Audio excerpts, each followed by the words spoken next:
The Daedra have long played an important role in the Elder Scrolls, and that is sure to be the case going forward in the Elder Scrolls 6 and beyond. The purpose of this series is to discuss the Daedric Princes and how they could be involved in future Elder Scrolls games. If you haven't already checked out episode 1, I suggest watching that before this episode, as it establishes some important context and explains the important scores I'm going to be assigning in this video. Regardless, today's episode will cover the following Daedric Princes: Malacath, Mehrunes Dagon, Mephala, Meridia, and Molag Bal. First up, we have Malacath, Daedric Prince of the Spurned and Ostracized, as well as father and primary deity of the Orcs. Volendrung is a unique Dwemer warhammer that is an artifact of Malacath and has appeared in every main series Elder Scrolls game. It will almost certainly be obtainable via side quest in the Elder Scrolls 6 and future games. Scourge is a legendary mace and artifact of Malacath that appeared in Battlespire and Morrowind. It could return in a future game as well. Malacath was once the Daedra Trinimac, an important deity for the Aldmer, but he was defeated and devoured by Boethia, then transformed into Malacath. The followers of Trinimac were also transformed from Aldmer into Orcs. Near the end of Era 3, the leader of Orsinium declared that Malacath was a false god and the Orcs' true god was Trinimac, creating a major divide in the Orcish religion. For an Elder Scrolls installment in High Rock or Hammerfell, which I believe is essentially guaranteed to happen at some point in the future, it is likely that Orsinium will be a major part of the game, in which case this religious divide is sure to be addressed. Given that the divide stems from Malacath's past identity as Trinimac, this past will certainly be brought up and play a major role.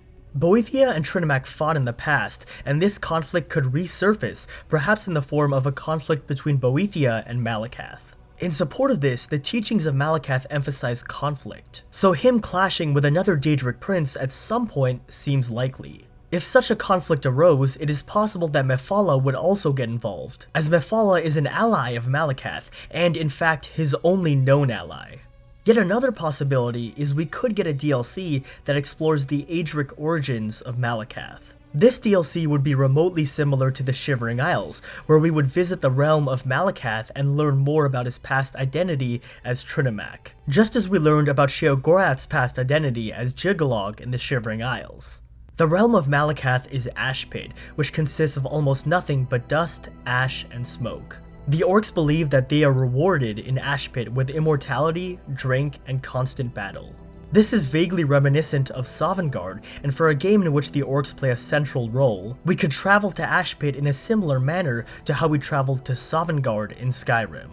Malacath has made enemies with many races of Tamriel, including the Nords and the Dunmer. Given this, a conflict pitting Malacath and the Orcs against the other races of Tamriel is yet another way Malacath could be a major part of a future game. Clearly, there are a multitude of ways Malacath could play an important role in the Elder Scrolls 6 and beyond, so he gets an important score of 5 out of 5. Next is Mehrunes Dagon, the Daedric Prince of Destruction, Revolution, and Ambition. Mehrunes' Razor is an artifact of Dagon that appeared in Daggerfall, Morrowind, Oblivion, and Skyrim. It will almost certainly be obtainable via Daedric side quest in future Elder Scrolls games. Mysterium Xarxes is a book written by Mehrunes Dagon and was given to Mankar Camoran. It appeared in Oblivion, and one page from the book appeared in Skyrim. More pages from the book could return in future games, also as part of Daedric side quests. Mehrunes Dagon has a history of invading Tamriel. In the first era, he destroyed Mournhold, the capital of Morrowind, and then invaded Tamriel again in the third era during the events of Oblivion. Given Dagon's unwavering desire to wreak havoc on Tamriel, I believe there's a fair likelihood he will attack Tamriel again in a future game. This would not necessarily have to be a major attack, as was the case in Oblivion, but could be an invasion by Dagon's followers in a manner such that Dagon is not as directly involved. Dagon's realm is the Deadlands, a place of lava, molten rock, and perpetual storms. It was already visited many times in Oblivion, so there is little to no likelihood we will visit it again outside of short visits during side quests. Not to mention, it was actually a little boring and quite repetitive when we saw it in Oblivion. According to the Mythic Dawn commentaries, Dagon was created in the bowels of Lig by the Magna Gi. Lig is a continent that was allegedly created when Nirn was folded up long ago, and Tamriel left an imprint that became Lig. Lig was once ruled by a powerful aquatic race called the Drows, but in an event known as the Fall of Lig, Dagon freed its inhabitants from the cruel rulership of the Drows. It is doubtful that Lig will be a part of a future Elder Scrolls game, but in the off chance that it is, Dagon's history with Lig could be brought up in a major way. Dagon could very well invade Tamriel again, but both he and his realm have already played a central role in Oblivion. Therefore, Mehrunes Dagon gets an important score of 2. Mephala is the Daedric Prince of lies, sex, murder, secrets, and plots. The Ebony Blade is a katana and artifact of Mephala. It has appeared in Arena, Daggerfall, Oblivion, and Skyrim, and is likely to be obtainable via Daedric's side quest in future games. Mephala founded the Morag Bal, an organization from which the Dark Brotherhood sprung off. In fact, there are many who believe the Night Mother is actually an incarnation of Mephala. For this reason, Mephala could play an important role in a future Dark Brotherhood storyline. The name of the Elder Scrolls universe is Arbis, and the structure of Arbis is called the Arbic Wheel. Mephala's realm, called the Spiral Skein, is made to resemble the Arbic Wheel. This indicates there may be some hidden importance to the Spiral Skein. We know very little about Mephala's realm aside from this, but it appears to be a good choice for the setting of a large-scale DLC. Finally, Mephala is an important deity for the Dunmer, and could play a role for quests involving Dunmeri factions and cults.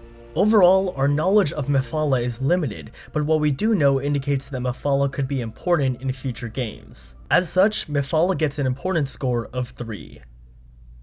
Meridia is the Daedric Prince of life and energy. None of her artifacts have appeared in more than one Elder Scrolls game, so there's a chance we will get a new artifact for her in the Elder Scrolls 6. Or it's also possible that Dawnbreaker from Skyrim will return at some point. The Ring of Khajiit is another artifact of Meridia that appeared in Oblivion. The ring indicates that Meridia may have a connection to the Khajiit, and could play a major role for a game set in Elsewhere. Interestingly, it also appeared in Morrowind, but in this game was an artifact of Mephala. Given this, it's possible the ring will change hands again and become another prince's artifact. Meridia was once a member of the Magna Gi, who are not technically classified as Daedra, but were involved in creation and are therefore close to Daedra. However, she consorted with the Daedra and was cast down, becoming a Daedric prince. Meridia's history as a Magna Gi could become a major plot point in a future game, like with Malacath. In fact, I believe it's almost a certainty that her Magna Gi origins will be addressed more in the future, perhaps as part of a major DLC in which we visit Meridia's realm. Speaking of which, Meridia's realm is called the Colored Rooms. It was created by bending the rays of the sun, and appears to be a colorful landscape of many wonders. The Colored Rooms is one of the best Daedric planes for a large-scale DLC due to its uniqueness and Meridia's interesting past. Meridia has a great hatred for the undead, and could be involved in any conflict involving vampires, necromancers, or other factions related to the undead in the future. In fact, I believe that at some point, the undead will play a major role in the main quest of a future Elder Scrolls game, and in this game, Meridia has a high chance to be involved in the main quest. For all of these reasons, Meridia gets an important score of 4.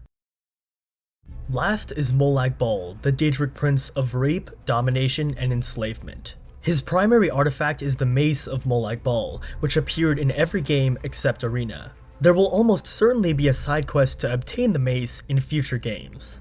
Molag Bal created the first vampire when he defiled a human woman. In doing so, he simultaneously invented rape, undeath, and vampirism. As such, Molag Bal is the patron deity of vampires, and for any future storyline involving vampires, he is likely to be involved. Given the prevalence of vampires in the Elder Scrolls, this essentially guarantees that Molag Bal will play a role larger than a simple Daedric side quest at some point in the future. Molag Bal's plane of Oblivion is Cold Harbor. It is a post-apocalyptic replica of Nirn, that is, a raped version of Nirn. Cold Harbor would be an extremely interesting realm to explore, as it would be familiar in some features, but completely foreign in terms of atmosphere and feel. In the Second Era, during the events of ESO, Molag Bal attempted to merge Cold Harbor with Nirn. As such, Molag Bal has already been the primary antagonist of an Elder Scrolls game, and Cold Harbor has been explored to some extent. One could argue that this decreases the chances of Molag Bal and his realm being important in the future, but then again, ESO is a spin-off game, and the Second Era was a long time ago, so it's certainly not out of the question that Cold Harbor will be the setting of a future Daedric DLC. Molag Bal has a rivalry with Boethia, as he's the Daedric Prince of Domination, while Boethia encourages treachery against authority. A conflict between Molag Bal and Boethia could become a major plot point in a future Elder Scrolls game.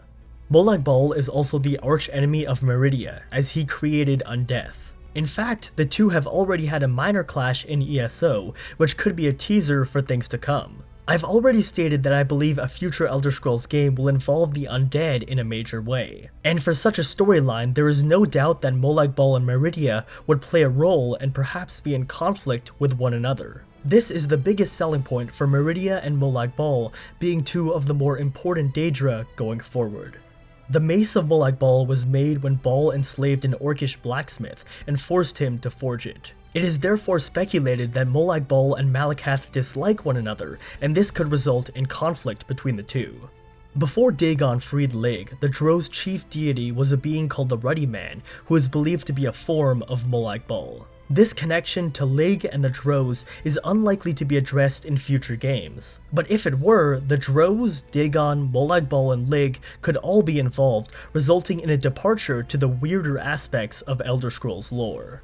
Despite Molag Bal's role as the main antagonist of ESO, he is such an integral part of the Elder Scrolls universe that he is almost certain to appear in future games in a major way. Thus, Molag Bal receives an important score of 5. Alright everyone, that's gonna do it for the video. I hope you enjoyed this discussion, and if so, be sure to leave a like as it greatly helps me out. Otherwise, thanks again for watching and have a great rest of your day.